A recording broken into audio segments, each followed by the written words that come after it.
Committee কর্তৃক আয়োজিত এবং তাদের আমাদের এসপি জেলা পুলিশের উৎসাহ উদ্দীপনায় আজকের যেই প্রীতি ফুটবল ম্যাচ আমরা উপভোগ করলাম, আসলে এটা ছিল খুবই প্রতিযোগিতাপূর্ণ এবং দর্শকরা অত্যন্ত এটা দেখে খুশি হয়েছে এবং দর্শকদের মধ্যে টান টান উত্তেজনা আমি অনুভব করছি।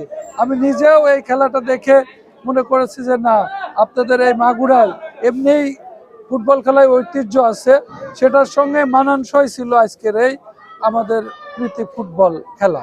আর এর মাধ্যমে মনে করব যে আপনাদের এই খেলাধুলার চর্চা এবং সাংস্কৃতিক চর্চা যত বাড়বে তত এলাকার মানুষের মধ্যে যেমন সম্প্রীতি বজায় থাকবে, তেমন আমাদের যে বিভিন্ন ধরনের অপরাধমূলক কার্যকলাপ সেদিক থেকেও অনেক দূরে থাকা যাবে। এই জন্য আমরা পুলিশের পক্ষ থেকে সাধুবাদ জানাই এবং আমি মনে করি যে মানুষের জনসাধারণের সঙ্গে পুলিশের যে সম্পর্ক এই ধরনের খেলার আয়োজনের মধ্য দিয়ে আমাদের উপস্থিতিদের মধ্য দিয়েই হতে পারে এবং আমাদের যে সামাজিক দায়বদ্ধতা সেই জায়গা থেকেও এইগুলি আমরা সবসময় উৎসাহ উদ্দীপনা দিই, তারই ধারাবাহিকতা ছিল আজকের এইটা।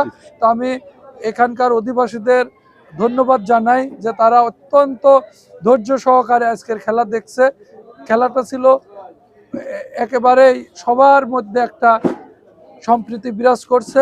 ভবিষ্যতে আরও এই ধরনের আয়োজন হবে এই প্রত্যাশা রাখি। আর আমি বলতে চাই যে আমাদের মাগুরা জেলা পুলিশের নেতৃত্বে এখানে কিন্তু অনলাইন জুয়ার বিরুদ্ধে তারা যথেষ্ট উদ্যোগ নিয়েছে।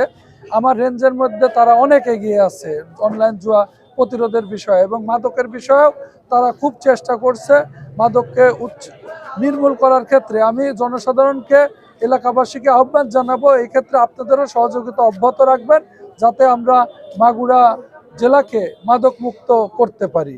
সেক্ষেত্রে সাংবাদিকদের ধন্যবাদ জানাই যে আপনারা অনেক ভূমিকা রাখছেন। সবাইকে ধন্যবাদ। আল্লাহ হাফেজ। বাংলাদেশ।